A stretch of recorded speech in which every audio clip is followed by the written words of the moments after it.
Hey buddy, how's it going? Hope you're doing good. As is tradition, here's another video going over everything I've got. Feel free to send me your reviews, send me your cheers, send me your jeers. That's just a way of saying it, what I should cut. But yeah, let's get into it. This is everything that was shipped to me for the month of November. Bit of a smaller month, other than obviously all the X-Men books I still read, but there wasn't a lot of big ticket items. There's a couple holdovers that I did order for my birthday that didn't show up last month that showed up this month, but we'll get to those. So yeah, first the singles here. So we got first up La Diabla. This is just a one shot. Don't worry, it's not a new series, not ongoing. It's just a one shot by Eric Powell. He does The Goon, which I'm a big fan of. So this is actually a prelude to a graphic novel called The Lords of Misery, that he also did. He was writing The Goon, but not drawing it for a long time, like most of this year. So I was kind of like, well, what does he do working on? He hasn't been talking about anything, and then he just like dropped this. He's like, oh yeah, I got this book coming out, and then that's gonna come to another book. So yeah, I got both. It should be fun. The other one I'm gonna slide down because this is the final issue of Six Criminals. Now last month I did get the final issue of Six Criminals, but there were two not safe for work covers. So only one came on time. The other one was late. This is the one that's on late. So again, this is not safe for work. Feel free to close eyes of anyone who might be offended by this. But yeah, it's just all the characters naked, doing their thing, spelling the word nice, Nice, N-E with a little help. That's fine. But this book is definitely done. There's no more not safe for work covers coming. We only find them when they're dead. Still a new issue, still issue 3. Usually by issue 3, I'm kind of like, okay, what do I feel about this? Do I want to keep reading this? If not, I'll usually stick to at least issue 6 just to see the first arc to the end. But dude, 3 issues in, I am like, this is a really cool book. I'm really digging the idea. As I mentioned before, they're like, it's about this crew that basically farms dead space gods. They get to cut pieces off and then sell it. And there's all these crews that like fight for the most expensive pieces, like the eyes, the hearts. And he's like, well, today you just get the cheek. But then he asks the question like, well, you only find them when they're dead. So what if we go farther into the deepest reaches of space to find them alive? Which is one, you're not supposed to do. It's illegal for some reason I don't know yet. And two, it's also really dangerous because you're exploring parts of the galaxy no one's been to. But really digging this book so far. It's really good. More Hellboy. Put Hellboy in the cover. I'll buy it. It doesn't even have to be about Hellboy. Just get him on there. Uh, this is just another of the many, many, many one shots. Hellboy is dead. The series is officially over, but they just keep telling all these different stories, which is really cool. What I really like about these one offs is they're now becoming like quasi sequels to other one offs that were originally released like 15, dang, even 20 years ago. Now that I think about it. But this one's drawn by Adam Hughes. He's a great artist. He doesn't do a lot of work because he takes his sweet ass time. So it's pretty awesome to see him doing Hellboy. He's kind of known for his cheesecake art, so I'm sure there'll be, well, obviously there's a lady on the cover. I'm sure there'll be ladies inside. Continue with Usagi Yojimbo. Well, this is issue 14. I was going to say, as I said earlier, if I get to issue 3, but yeah, this series is still awesome. This guy's great. Can't go wrong. Barbarian of the Red Planet, number 1. You'd say another number 1 issue. Curtis, what are you doing? But don't worry. It's from the world of Black Hammer. This is obviously their version of their Martian Manhunter. What's really crazy about these books, these tie-ins, is some of them are definitely clearly like what happened before the events of Black Hammer, where they moved the farm. But there's one I'm reading that is just like, I think it's a sequel. The third part, I don't know. But only a couple issues. But this should be cool. Obviously, I really like Jeff Lemire. Gabriel Hernandez is a great artist, so looking forward to that. Scumbag, second issue. I absolutely loved the first one. It was laugh out loud. Like, I was just chuckling the whole time I was reading it. It's totally this guy who's a total scumbag. Everyone hates his guts. He mooches. He's a drug user. He's an addict. He's just a piece of shit. But he ends up taking a shot that gives him, like, nanomachines that turn him into a crazy super agent. So at the end of the last issue, the first one, he basically this organization realizes what's happened, and then they're trying to recruit him. He's just like, "You've got 10 minutes to save the world." He's like, "Yeah, fuck it." So that's cool. Also, again, what I really like about this concept of this book is every issue is a different artist. So this is Andrew Robson, who I'm not quite familiar with his work. that was the other this issue, but it's really cool. I like the idea, giving people a chance. This is another Black Hammer book, Colonel Weird. This one was I'm pretty sure this feels like it might be a sequel because Colonel Weird, he goes in that weird negative zone-esque place, and he's like, in this book so far, he's like met a bunch of previous versions of him who aren't quite as crazy as he is, and they're all working together to like deal with his personal problems. But he references a lot of what happened in the final issue of Black Hammer. So I don't know. I feel like maybe some of the characters, like Lady Butterfly, might show up. I don't know. It'd be kind of cool. And that's it. The rest are just X-Men. I've got parts 12 straight through to 22 of X of Swords. The final issue is called Destruction. Whoa, what's going to happen? Let's take a look at that cover. Whoa, Destruction. X-Men fighting mutants and characters you've never heard of in a place you've never seen. Insane. Honestly, though, this book is this whole series has been awesome. The first third was so good that I held off on reading the last like 10 issues I have, so I could wait for all these ones to come out, so I can just read the rest of it as one go, because it's just like so good. It's been done for a few weeks, because I get all my books late, and kind of everyone's consensus online and reviews just like Jonathan Hickman just like stuck the landing. Everyone first was like, X of Swords, oh, this is terrible. Oh, Tyson's like tarot cards, boo. And everyone, it ended and people were like, damn it, Hickman, you did it again. You did it again. What's next? What next big X-Men thing can you do? We'll wait and find out. Actually, some disappointing X-Men news, which I'm pretty sure is going to get retcons. More so Fantastic Four, but the current writer of Fantastic Four just published an issue where it's revealed that Franklin is not a mutant. He just thinks he's a mutant because he's powerful. I don't know. Jonathan Hickman was definitely not talked to about that, because he's had Franklin show up and they're like, Franklin is one of the few Omega level mutants, like it's still called out, so I'm sure they'll get retcons. The internet's not too happy with that decision, but we'll see. But yeah, I'm basically not even going to put these in my boxes. I'm going to put all 22 parts aside, so the next time I see you, this will be with the rest of the books I need to give to you to read, because, dude, it's been so good. It's just been so crazy. Just like awesome X-Men stuff. I got this as well for myself. I thought this was going to show up last month, but nice little Ned Flanders as the devil. I kind of was hoping to come with like a donut or something. That'd be cool, but yeah, it's pretty cool. At least you liked it. Moving on to the big stuff. Big ticket items. First up, Planet Paradise by Jesse Lonergan. I don't know who this Jesse is. I've never read anything by them, but I was really intrigued by the premise. To survive a crash landing on alien planets, Vacationer must battle against hostile environment, killing lizards, corporate bureaucracy, and the pessimism of her sole companion, the drug-addled captain of a ship. The art looks really cool. I say really cool, but I kind of dig this art. It kind of reminds me of Jeff Lemire, but I'm kind of trying to read more space stuff, I guess. I don't know. But it was kind of lacking, so I want to get some more. Moving on. Gunland 2. Tribe.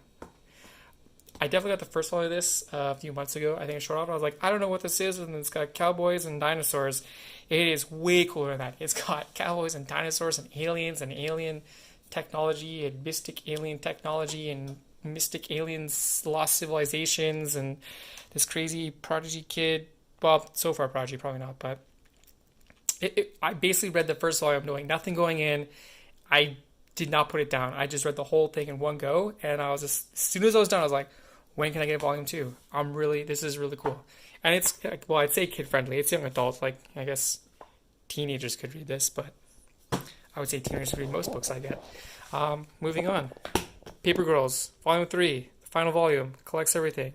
It's got this cool, shifty 80s hologram stuff going on. They always do wicked covers for these hardcovers, just so good. Kind of carries on to the back, which is nice. But this finishes off the book. The entire series is now done. I've got all 3 hardcovers. I can go back and read the whole thing. I'm not going to flip through here because, just in case you're curious, it is going to be a TV series. I think at Amazon or Netflix. I don't know. But they did some cool stuff. Obviously, they reprinted all the covers. I love the way they did the covers on this book. You got these big, nice wraparounds, a bunch of the concept art, some cool tattoo ideas in here. yeah, just some really cool stuff. I was really, really happy with that. Again, I really, really like that series. You know what's funny? Saga came out almost close to a full year before this book, and this series is done, and Saga is still on its, I don't know, it's on a hiatus right now. It's been over a year since an issue of Saga. They are working on it. They have confirmed that. That's just no date confirmed. Next up, boom. Brubaker, Phillips, Criminal, Deluxe Edition Volume 3. It's out, baby. Collects the remaining stuff that's not been collected in hardcover. So now with this, I have everything from Criminal in hardcover, and I can just sit down and read it all in one go. I was actually flipping through this. I was like, oh man, I forgot about this story. Oh, I forgot about this story. This was pretty cool. It's got this, it's got the story from when Ricky is out with his dad on the vacation, on the summer drives. It also shows Ricky in jail. And they cross in, Ricky got this old like Conan the Barbarian style book, so they have like pages from that through the story, which is really cool. And I'm just flipping the pages. Okay, I was like, here's an example. Ricky on the road, and the comic. It does reprint. Also, all my heroes are junkies, which again at the time nobody realized was going to tie into Criminal until everyone read it. It was like, oh my god, it ties into Criminal. That's pretty awesome. As you remember, this is the little girl from the end of The Coward, whose mom died. But yeah, it ties in all the other stuff. It's got the great story with the the retired comic book artist who steals stuff. It's got everything except for Cruel Summer, which was the story of how Ricky's dad dies. So that's collected as its own hardcover, so that's technically the fourth volume. What's really cool is they got all the art here still, but they also, for the first time, collected more promotional art. I wanted to find it here. I think, yeah, they actually have a couple of the essays, which is pretty cool, because they generally don't collect that stuff. That's only in the single issues. That's why you got to buy it twice. But yeah, that's pretty cool, because this is actually one of the better, I should say one of the better, it was a good essay. I've read them all. And if you're in like crime and noir, there's also some cool stuff on the breakdowns, which I always really find fascinating, because like you see stuff like this, like that's just like, and this has been blown up. This is much smaller. Like this is a thumbnail, right? And then you like look at this, you're like, damn son, how do you get there? Just more promo arts. This stuff I also like too, just like practicing and like looking at what should the cover look like how do you get from okay to final version. Like I love seeing that kind of progress on stuff. Cover layouts, like early paintings, like look at this, man, you could just print this out as like a poster, just put that on your wall. That looks so cool.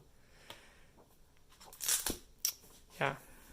And then the last thing, this was something I thought would show up last month but did not. Batman the Animated Series. This is, as you can see here, the Phantom City Creative Collection. It's a book that's actually published by, well, DC, but mostly Mondo. They're a small company. I've bought a bunch of stuff from them. Posters, a Ninja Turtle figure, a Batman figure. And they did this series with the Phantom City Creative Group that's, they took episodes from the animated series and they redid the title cards as like big movie posters that they call like marquee size, because it's like the big size you'd see in the movie theaters. So I actually came prepared because they didn't do every episode, and they did quite a few. You can't buy these things anymore, which is terrible. The posters, well, you can buy the posters. Like, they redid the Mask of the Phantasm first. That was like an anniversary thing, which is really, really cool. But these things would sell out. They'd basically like, oh, tomorrow you can buy this poster, and in like 10 minutes it's gone. Less than that. But yeah, here's the one from Hard and Ice. I really tried to get this one. Oh, this one was so good. Such a great episode as well, obviously. Won the Emmy. You little, like, kind of starting images, and then a lot of these had variants or, like, I guess, alternate versions. So this one, you can kind of make out there's, like, some blue and stuff in there. This one is just black and white with the red eyes. It's like, oh, if you had to choose, which one would you try and pick up? I would argue I'd try and get both. Another great episode, Appointment in Crime Alley. Oh, man. Yeah, and again, you can see this one. They did just like the blue instead of the white. But yeah, that's really cool. This one is really good. This is the one that they did a few. You could get a couple, but they did the Two-Face episode, right? So again, red and blue. That's cool. But then they did an extra step for this, where they had the two posters. They had one of Harvey and one of Two-Face. Like, I'm trying to zoom up there. Ah, like that is what you want. You want two of these framed nicely, like just sitting on your wall. So good. And then just one of my all-time favorite episodes, Beware the Gray Ghost. Oh, such a great episode, and just such a cool poster. Like, it's got that cool pulpy movie vibe. But then, yeah, there's like an actual version that's got more like a kind of the coloring to make it look all pulpy and stuff. Yeah, there's just, they can think of tons of episodes. Harley and Ivy. More Harley Quinn. Oh, they did some stuff with the cover too, but yeah, they just did a bunch of stuff with this group. They had a really cool art show. You can go and like see all this stuff, and buy some of the original art, which would be kind of crazy, but out of my price range for now. Yeah, that's everything. Like I said, not too crazy. Got a lot of reading to do. I'm basically gonna reread Paper Girls and Criminal, so that's great. Gonna read the entire X-Men saga. Also looking forward to that. I say great like I was kind of sarcastic, but I didn't mean that. Like, I'm really looking forward to more X's Source. This book is so cool. This, like, Apocalypse is such a cool character. Like, he was always really cool. This book is just made him even, like, Jonah Hickman's just taking his character to another level. It's awesome. It's like all these villains that people are just like, oh, he just blows stuff up and hates mutants or is killing humans. Like, so much more depth and stuff going on. I'm so looking forward to it. But yeah, that's everything, buddy. Yeah, like I said, let me know what you think. Thumbs up, thumbs down, cheers, jeers. And if anything stands out, I'll lend to you. Obviously, I'll lend you Criminal any day of the week that I can come by and see you. When things are safe, obviously. But yeah, miss talking to you, miss hanging out with you. Honestly, talking to video games about people at work, other than like Jesse, it's just not the same, man. There's no theory crafting. I was trying to get excited. I was excited about the new Mandalorian, and everyone's just like, oh yeah, that's kind of cool. I was like, come on. Miss our chats. Miss hanging with you guys. Big hug to yourself, to Patricia, to Ben. If your mom's still around, hope things are doing well. And yeah, talk to you soon, buddy.